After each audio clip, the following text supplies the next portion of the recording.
wabarakatuh. Kami dari kelompok 3 ingin mempresentasikan tentang budget upah tenaga kerja langsung. Dengan saya Resti Puji Rahayu dengan NIM 64230267. Dengan saya Rifda Zulfia dengan NIM 64231525. Dengan saya Mutiara Kusulawatima dengan NIM 64230775. Dengan saya Ilma Ramadhani Pradana dengan NIM 64231524. Pengertian budget upah tenaga kerja langsung. Budget upah tenaga kerja langsung ialah budget yang merencanakan secara lebih terperinci tentang upah yang akan dibayarkan kepada para tenaga kerja langsung selama periode yang akan datang menurut Soehardi tahun 2019.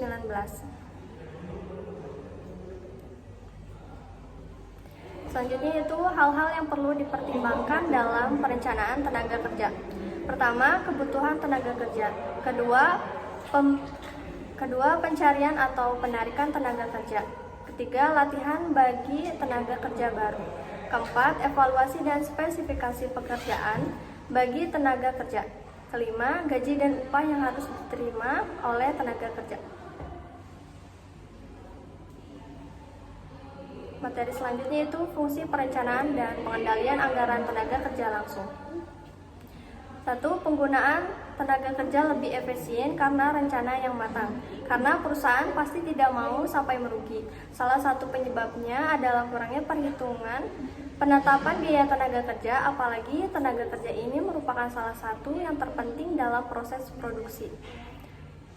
Poin kedua, harga pokok produksi bisa dihitung secara tepat. Dalam hal ini, perhitungan anggaran akan mempengaruhi biaya lain seperti biaya overhead dan bahan baku. Ketiga, dapat dipakai sebagai alat pengawasan. Karena anggaran biaya tenaga kerja langsung juga dapat dipakai sebagai alat pengawasan karena biaya sudah diperkirakan. Perusahaan akan berusaha untuk memenuhi target yang sudah ditentukan sesuai anggaran yang dibuat. Maka setidaknya hal ini dapat meminimalisir adanya risiko, misalnya produk tidak mencapai target yang malah akan merugikan perusahaan. Materi selanjutnya yaitu kegunaan budget upah tenaga kerja langsung. 1. Sebagai dasar untuk menyusun anggaran harga pokok produksi bersama-sama dengan anggaran bahan baku dan anggaran BOP. Kedua, sebagai dasar untuk menyusun anggaran harga pokok penjualan bersama-sama dengan anggaran bahan baku dan anggaran BOP. Ketiga, sebagai dasar menyusun anggaran kas. Keempat, sebagai dasar untuk menentukan kebijakan tentang pemberian beban kerja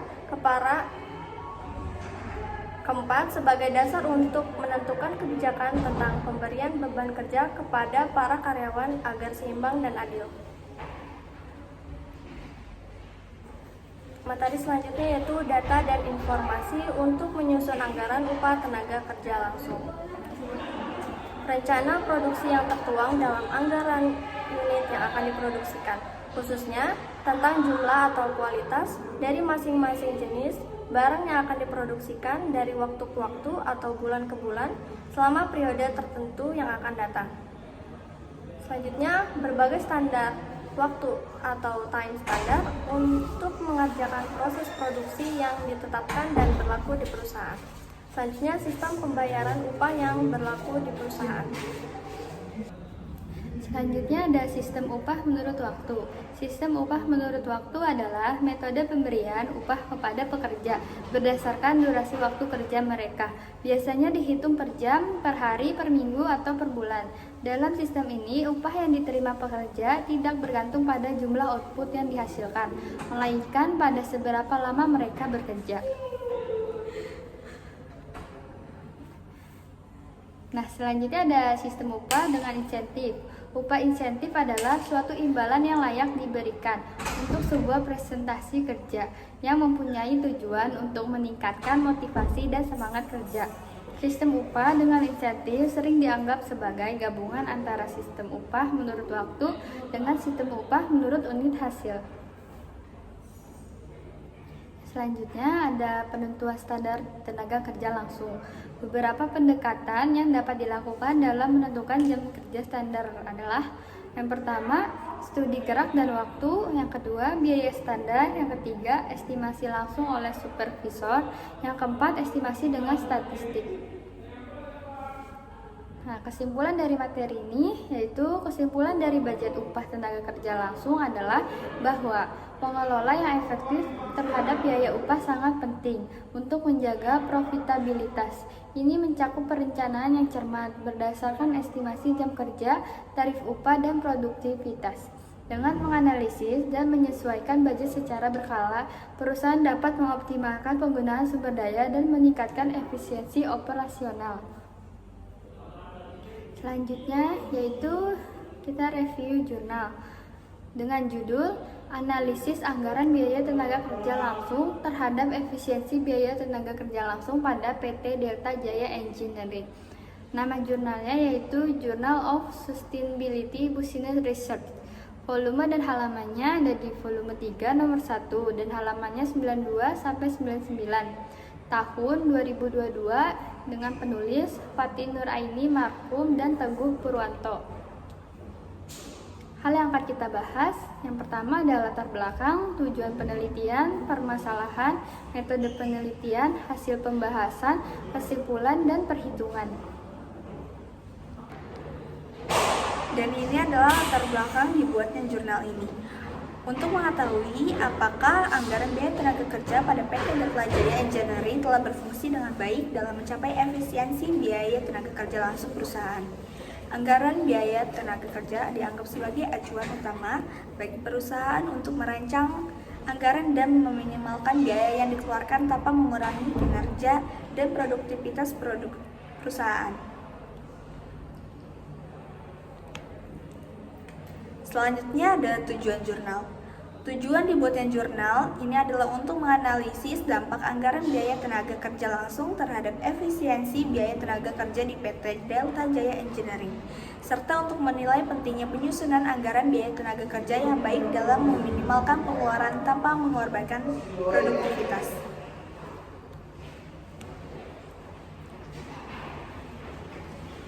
Selanjutnya ada permasalahan jurnal.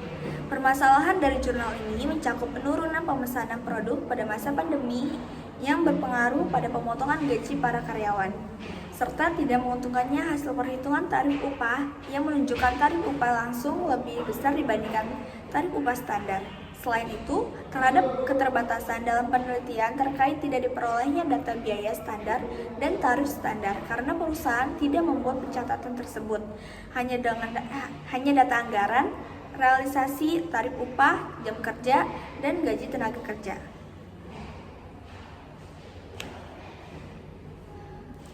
Selanjutnya ada metode penelitian.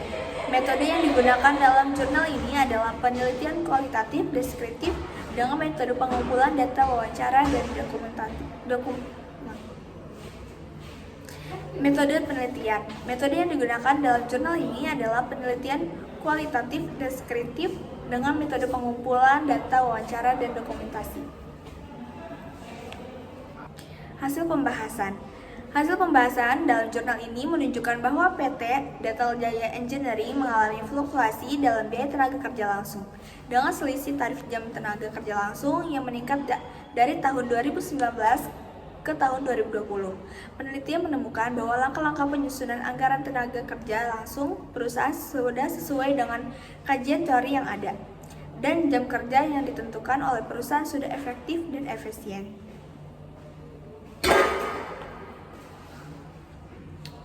Hasil kesimpulannya adalah, dalam jurnal ini menyatakan bahwa langkah-langkah penyusunan anggaran tenaga kerja langsung PT Delta Jaya Engineering sudah sesuai dengan kajian teori yang ada. Hal ini terlihat dari perbandingan penyusunan anggaran biaya tenaga kerja langsung perusahaan dengan kajian teori yang sesuai. Selanjutnya ada perhitungan budget upah tenaga kerja langsung. Diketahui data dari PT Mekarsari periode tahun 2018 sebagai berikut.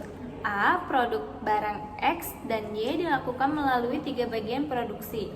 Yang B. Rencana direct labor hours atau DLH, DLH per unit barang dan tingkat upah sebagai berikut. Bagian pertama, barang X-nya adalah 0,4, barang Y-nya 0,2 dan tingkat upahnya 20. Yang kedua, barang X-nya 0,2, barang Y-nya nggak ada, tingkat upahnya 15. Bagian 3, barang X-nya 0,1, 0,4, barang Y-nya 0,2, tingkat upahnya 10.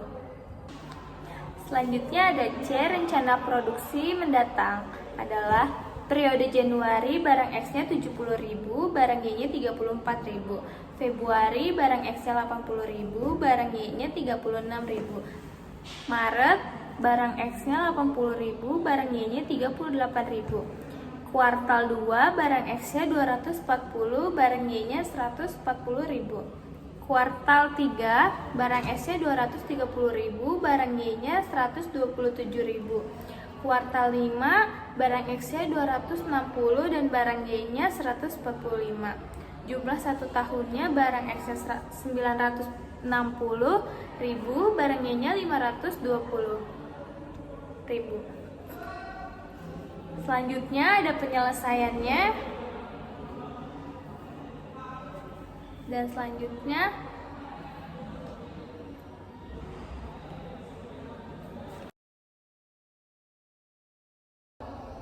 Sekian dari kelompok kami, kurang lebihnya mohon maaf.